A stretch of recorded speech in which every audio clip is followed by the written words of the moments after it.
Muchas gracias, presidente, compañera, compañeros. El día de hoy el tema que nos ocupa tiene la mayor relevancia. Estamos hablando de cómo la vida de casi 35 millones de mexicanos o de mexicoamericanos puede transformarse en la Unión Americana y cómo nosotros debemos estar preparados para ello. De esos 34 millones de mexicanos y mexicoamericanos que viven en la Unión Americana, 11.6 millones nacieron en nuestro país. 5.8 millones de los 34 son migrantes que carecen de documentos. Más de la mitad de los migrantes que carecen de documentos en Estados Unidos son mexicanos, el 52.4%. Sin embargo, hay que decirlo, la proporción de mexicanos se ha ido reduciendo desde el 2009. Esta comunidad de 34 millones de mexicanos está compuesta tanto por mayores como por menores de edad, por familias mexicanas y binacionales y por familias con un estatus migratorio mixto. Pese a que esta comunidad está dispersa a lo largo y ancho de los Estados Unidos, una gran parte de los migrantes nacidos en México viven en el sur y suroeste del país. Los estados con mayor número de connacionales nacidos en México son, en primer lugar, California, por ello se empieza esta iniciativa ahí, con 4.3 millones, en donde vive la comunidad de mexicanos más grande fuera de México, 12 millones de personas de origen mexicano, que incluye a mexicanos de segunda y tercera generación. Texas, que tiene 2.5 millones, Illinois, 696,000, Arizona, 515,000 y Georgia con 272,000. Más de un cuarto del total de los migrantes en Estados Unidos nacidos en México se concentra en 3 ciudades, en Los Ángeles, Chicago y Dallas. Las contribuciones de los mexicanos a los Estados Unidos, si bien hemos hablado mucho de ello, me parece que es importante recordarlas. Los mexicanos han contribuido al desarrollo social y económico, al dinamismo de los Estados Unidos a través de su trabajo. El 93% de la población económicamente activa está empleada, de los migrantes. Las personas de origen mexicano representan cerca del 11% de la población de los Estados Unidos. Las personas de origen mexicano contribuyen con el 8% del Producto Interno Bruto de los Estados Unidos. Esto de acuerdo con cifras del Centro de Estudios de BBVA. Actualmente son el grupo de migrantes que más empresas abren en los Estados Unidos, 570,000, es decir, una de cada 25 empresas en los Estados Unidos son propiedad de migrantes mexicanos. Los migrantes en Estados Unidos también son contribuyentes. Los migrantes indocumentados pagan cada año alrededor de 12,000 millones de dólares en impuestos estatales y locales. Tan solo en California pagan más de 3,000 millones de dólares en impuestos. Si revisamos lo que ha sucedido en los últimos años para nuestros connacionales en los Estados Unidos, pues fuimos pocos quienes hablábamos de ello, pero esto no quiere decir que no sucediera un gran problema. Del 2008 a la fecha, cifras del día de ayer, 3.417.157 mexicanos han retornado a nuestro país. Es decir, si bien Donald Trump habla de deportar a más de 3 millones de personas sin especificar su nacionalidad, en México hemos venido trabajando este tema prácticamente durante toda la administración de Barack Obama, porque esta cifra de casi 3.5 millones de mexicanos retornando ya es una realidad desde 2008. A partir del año 2009, como les comento, ha existido un creciente retorno de connacionales a nuestro país. El 14% de esta cifra que les he comentado, de los casi 3,5 millones de connacionales, el 14% lo hace porque es deportado. El 61% regresa por reunificación familiar, en gran parte debido a la deportación de algún familiar. El 6% regresa por motivos laborales y 18% por otras causas. Ante las declaraciones del presidente electo de los Estados Unidos, Donald Trump, se espera, existe mucha incertidumbre, que este número pudiera incrementar considerablemente. La población migrante vive condiciones de incertidumbre y de enorme vulnerabilidad. Una de las consecuencias de la deportación es la desintegración familiar. En los últimos años, 77% de los deportados llegaron a México sin sus familiares y, por supuesto, la salud del deportado es una salud precaria, en ocasiones debido a su detención y retorno forzado. 65% de los deportados carecen de afiliación a servicios de salud en nuestro país. ¿Qué proponemos y exigimos desde el Senado de la República? El Estado mexicano tiene la responsabilidad de proteger a sus ciudadanos dentro y fuera del territorio nacional. México no puede darle la espalda en una segunda ocasión a aquellos mexicanos que ya tuvieron que salir de nuestro país porque de alguna u otra forma les hemos fallado. Y ante esta incertidumbre nosotros nos comprometemos a apoyar a nuestros connacionales. Por ende estamos proponiendo una agenda completa. Primero, queremos, como ya se ha mencionado, tener una política exterior de Estado. Y por una política exterior de Estado entendemos no solamente los acuerdos multilaterales o bilaterales, sino también las políticas de protección. Y en este sentido, hablamos de protección tanto a aquellos que se encuentran en el exterior, como también a los mexicanos en retorno. Por ello, hemos desarrollado una agenda donde buscamos fortalecer todas las capacidades institucionales, tanto de la Secretaría de Relaciones Exteriores como del Instituto Nacional de Migración en 3 rubros: legales, humanos y presupuestales. En materia legal, hemos estado revisando de manera constante la legislación en la materia, primero, teniendo muy claro que necesitamos adecuar nuestra ley de migración. También haciendo reformas importantes a la ley del Servicio Exterior Mexicano, por ejemplo, aquella que votamos hace casi un año para expedir actas de nacimiento extemporáneas, y con esto queremos beneficiar a aquellos más vulnerables que ni siquiera pueden hacer vigente su derecho a la identidad. Pero también de manera importante en esta agenda legislativa presentaremos distintas excitativas para que todas las iniciativas que hemos venido presentando en materia migratoria puedan convertirse en una realidad y no se encuentren más atoradas en las comisiones. De manera también importante y asociada al fortalecimiento humano y presupuestal, estaremos presentando iniciativas primero para que podamos redoblar los esfuerzos en materia de disponibilidad de recursos para cumplir con estas tareas. Una tiene que ver con la reforma a la Ley Orgánica de la Administración Pública Federal, para permitirle a la Secretaría de Relaciones Exteriores que aquellos recursos que se generan en los consulados puedan ser administrados por los mismos consulados. Hay consulados, estamos hablando de algunos, ya vimos las cifras, que tienen que atender a más mexicanos que muchos municipios, y me atrevo a decir que algunos estados de nuestra República. Por ello es importante que todo aquel recurso que recauden pueda ser utilizado para fines de protección consular. En segundo lugar, también de manera muy importante, estaremos presentando una iniciativa para reformar la Ley Federal de Derechos, concretamente el artículo 18A, que habla de los visitantes sin permiso para realizar actividades remuneradas que ingresan al país con fines turísticos. Actualmente, de este pago de derechos, solamente el 20% se va al Instituto Nacional de Migración.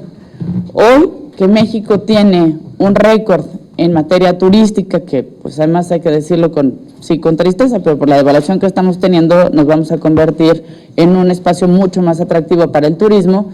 Es un momento importante para revisar este pago de derechos y que un monto mayoritario pueda regresarse al Instituto Nacional de Migración, quien primero es quien hace las gestiones de todas estas entradas de turistas a nuestro país, es quien hace toda la documentación del pago del derecho y que requiere de muy importantes recursos, principalmente por las cifras que estamos enfrentando de mexicanos en retorno.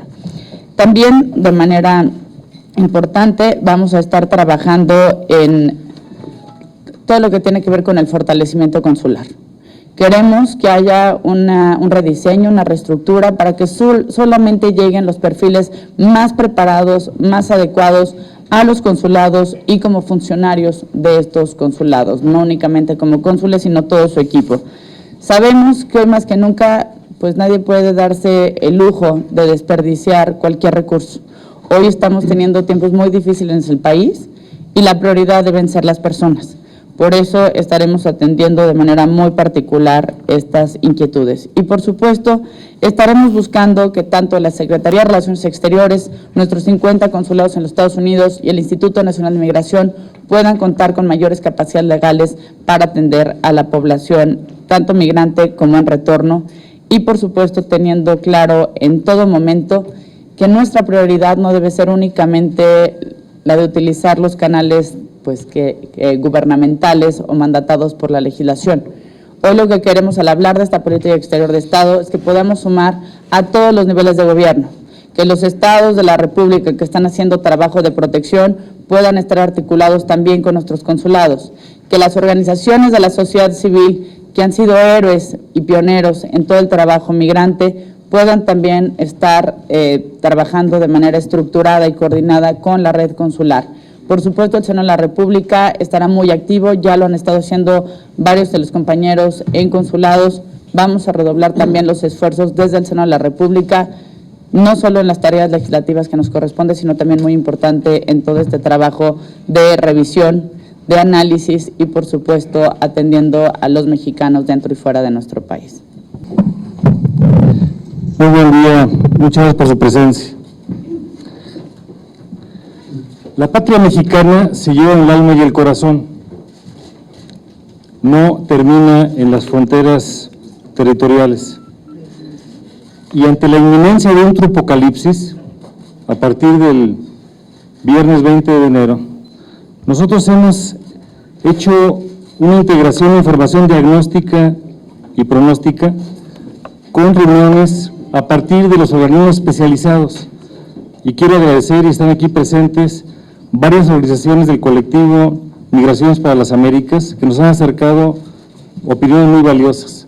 Al CIDE, por ejemplo, para poder tener mejores formas de atención. Hemos escuchado Dreamers, académicos, funcionarios, gobierno federal, gobiernos estatales. Y aquí lo que coincidimos es que tenemos un sentido de urgencia. No queremos reacciones indebidas de gobiernos de 6 velocidades, lento, más lento, parado en reversa, dormido y muerto. Lo que necesitamos es un efecto integral y es lo que hemos venido construyendo. Los estados que representamos tienen grandes flujos migratorios. Por ejemplo, en el caso de Guanajuato, al que represento, 2 de cada 3 personas tienen un familiar en la Unión Americana. El año pasado tan solo regresaron 75,000 niños a Guanajuato. Ejemplifico esto porque lo que hemos venido construyendo tiene que ver con 4 apartados. Primero, legislación, que nos corresponde a nosotros. Segundo, política pública, y ahí hay una esfera compartida entre el gobierno federal, los gobiernos locales y en el ámbito del Senado de la República el acompañamiento en política exterior. Tercero, revisión institucional y 4, financiamiento. De estas acciones, particularmente en el ámbito educativo, nos hemos reunido con los actores y estamos sugiriendo 4 aspectos inmediatos. Primero, mayor comunicación. Segundo, la revisión del acuerdo marco normativo, que es el acuerdo 286, que regula el tema de las revalidaciones de los estudios en el extranjero. Tercero, aspectos de legislación. Y 4, aspectos de reacción inmediata que son impostergables. En la primera parte, en la comunicación, el Congreso ya hizo una tarea muy importante y es elevar el rango jerárquico de atención de niñas, niños y adolescentes. Y queremos que todo este esfuerzo acompañado desde los municipios, los estados y el gobierno federal pueda atender todo el ciclo de educación, desde educación básica, preescolar, primaria, secundaria, media superior, superior y educación de adultos. Aquí lo que nos urge, sobre todo, es la simplificación burocrática y queremos eliminar aspectos que son innecesarios. Ejemplo, la simplificación para actas de nacimiento, la CURP, la traducción, la certificación y una serie de elementos que se convierten en un viacrucis que no dan una solución inmediata. Segundo, en particular el acuerdo 286. Este regula las revalidaciones. Queremos eliminar, aparte de lo ya mencionado, la apostilla, queremos flexibilizar los criterios. Por ejemplo, no hay ninguna razón por la cual una persona que hizo estudios de educación preescolar, primaria, secundaria y bachillerato no tenga una revalidación automática de sus estudios. Y en superior, que es un segmento diferenciado, queremos que también haya el máximo de colaboración.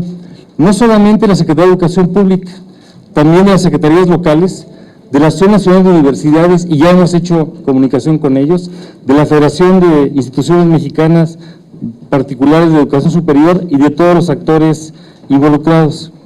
Tercero, el marco normativo. En el marco normativo estamos preparando algo para reformar el capítulo de la Ley General de Educación, artículos 60-64, para expresamente quitar la necesidad de presentar estos documentos de identidad de la persona y de los que ya estamos mencionando. Y queremos llevar a rango de ley las modificaciones del Acuerdo 286, así como también hacer una transversalidad con la Ley General de Población, la Ley de Migración y el Código Federal de Procedimientos Civiles en materia de registros, porque en este momento se exige la apostille, que es una situación que se puede obviar.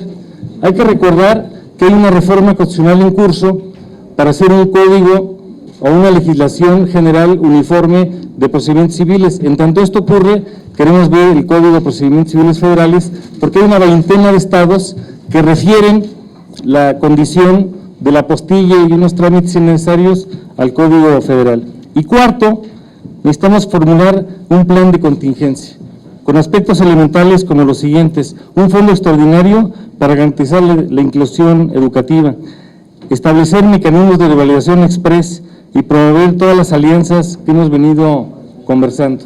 Hemos hecho también ya contacto con la Confederación Nacional de Gobernadores y con los estados de mayor flujo migratorio. A ese respecto, el presidente don Pablo Escudero se va a referir. Esta operación necesita entonces una alianza coordinada. El día de ayer nos reunimos con el secretario Aurelio Nuño, el día previo y ayer con su secretario Otto Granados, para coordinar esfuerzos sobre cómo podemos avanzar bien y rápido de una manera eficaz. La palabra responsabilidad viene a dar respuesta a las cosas, y el mensaje que el Senado le quiere dar a nuestros migrantes, a nuestros connacionales, es que estaremos junto con ellos en la primera fila para defenderlos y para atenderlos.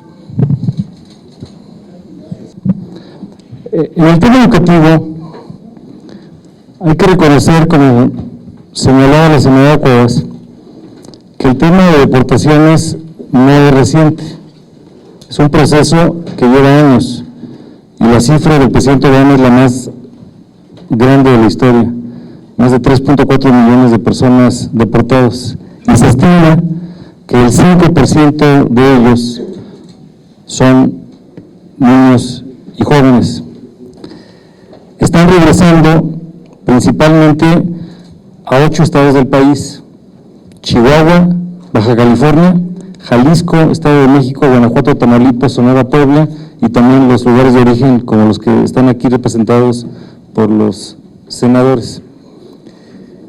El Acuerdo 286, que es el marco normativo, ya tuvo una primera modificación con el secretario Choifet. Ahora lo que queremos es una reforma más amplia, porque esta se hizo de manera preliminar.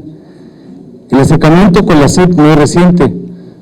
Antes en la tarde estuvimos un conjunto de organizaciones y personas del Senado reunidos a detalle viendo este conjunto de aspectos que ya anunciamos. 1, comunicación; 2, el 86, 3, legislación, y 4, respuesta inmediata. Antes de que pudiera llegar ayer el secretario Nuño aquí al recinto, estuvimos todos los senadores trabajando en detalle para enriquecer estas propuestas. ¿Qué le toca al Senado? Legislación. Y le toca también la coadyuvancia en el marco normativo que hemos venido trabajando. Y eso es lo que estamos haciendo. En su momento, el secretario Nuño hará los anuncios que le corresponden a su jurisdicción. Los nuestros ya se están trabajando y eso es lo que ayer acordamos. Por lo que se refiere al caso de los Dreamers, hemos tenido comunicación ya con ellos, y precisamente adelante de ti en un lugar está Jorge Lerma.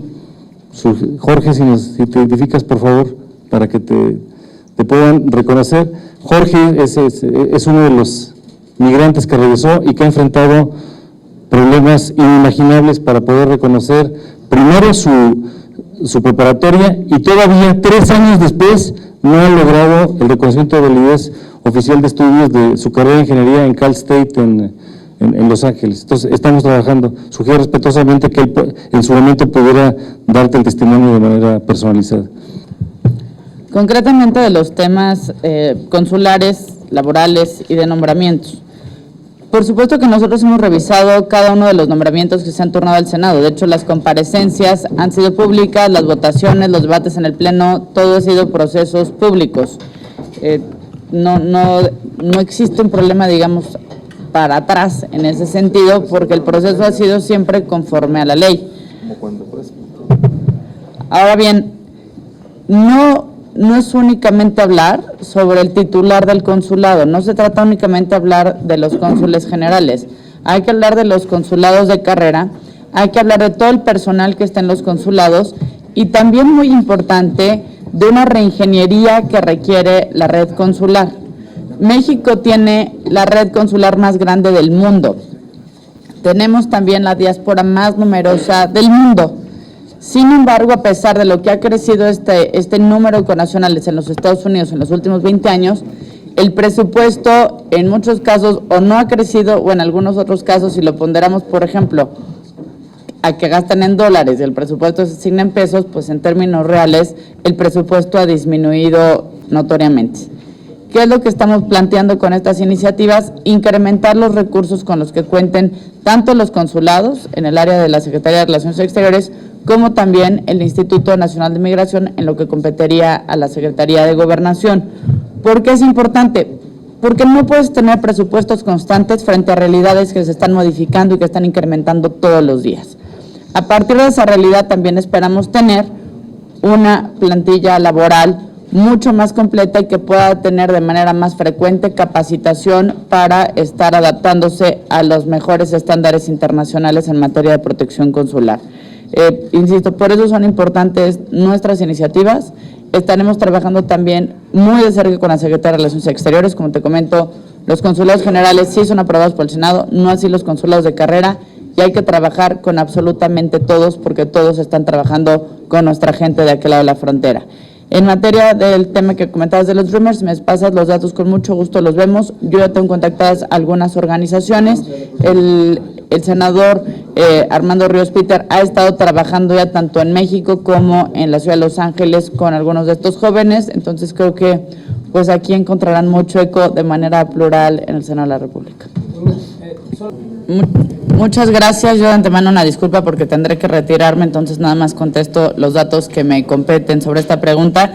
Mencioné que de 2008 a la fecha la cifra exacta de deportaciones hechas bajo el mandato del presidente Barack Obama es de 3.417.157 mexicanos y mexicanas. Quienes han regresado de manera forzada es el 14% de esta cifra. El 61% regresa por reunificación familiar, en gran parte debido a la deportación de algún familiar, pues están queriendo evitar una separación. El 6% regresa por motivos laborales y el 18% regresa por causas distintas. El resto de las preguntas lo tendrán mucho más claras mis compañeros. Nada más en materia de remesas, quisiera ser muy puntual que estamos trabajando también una propuesta con distintas asociaciones para que sea una propuesta completa, previendo los distintos escenarios que ha planteado pues el todavía presidente electo de los Estados Unidos y que pueden ser desde un asunto, digamos, más de carácter fiscal, que pues algunos que hablan hasta de caracteres más confiscatorios, pero creo que hay que prever distintos escenarios y vamos a presentar una propuesta completa que la estaremos socializando siempre en el marco de Operación Monarca. Muchas gracias, compañeros. Una disculpa, me retiro. Yo comento rapidísimo. Que los consulados tienen 3 misiones. La primera es la protección, y esa no la vamos a suplir nosotros, la vamos a complementar. Es una obligación del consulado. La segunda es la promoción y la tercera es la parte registral. Nosotros queremos complementar el trabajo, y con esto ligo al tema de las finanzas. La senadora Cuevas está haciendo una iniciativa para volver a hacer realidad lo que ya se ha planteado tiempo atrás, que es el dinero que se genera en los consulados no quede en una caja amplia, sino que regrese a los consulados como primera medida. La otra medida que estamos haciendo tiene que ver precisamente con que los ahorros por austeridad ante el escenario económico puedan derivar a estas acciones. No existe la cuantificación de manera completa y nosotros no vamos a suplir lo que en obligación tienen que hacer los consulados. El tamaño del tema es muy grande y nosotros creemos que en el caso, por ejemplo, de los Dreamers, tanto para preparatoria como para universidad, el sistema educativo mexicano sí está preparado. Ya hemos hecho contacto con algunas de las universidades, algunas de las asociaciones como la NUYES, la FIMPES, la Asociación Nacional de Universidades e Instituciones de Educación Superior y la Federación de Instituciones Mexicanas Particulares de Educación Superior. No creemos que eso vaya a ser un problema de capacidad instalada. Algunos rectores, debo reconocerlo, ya públicamente han dicho aquí son bienvenidos. El problema es su reinserción social, académica, cultural y sobre todo la parte procedimental que es verdaderamente de gran preocupación porque es muy lenta. A septiembre del año antepasado había ya en el sistema nacional 597,000 niñas y niños que habían nacido en Estados Unidos y ya están residiendo en México. Esto no empieza el 20 de enero, empezó hace muchos años. Es un flujo de varias generaciones y que se incrementó y por eso nosotros queremos tener la mejor capacidad de respuesta. Vamos a seguir trabajando con todo esto.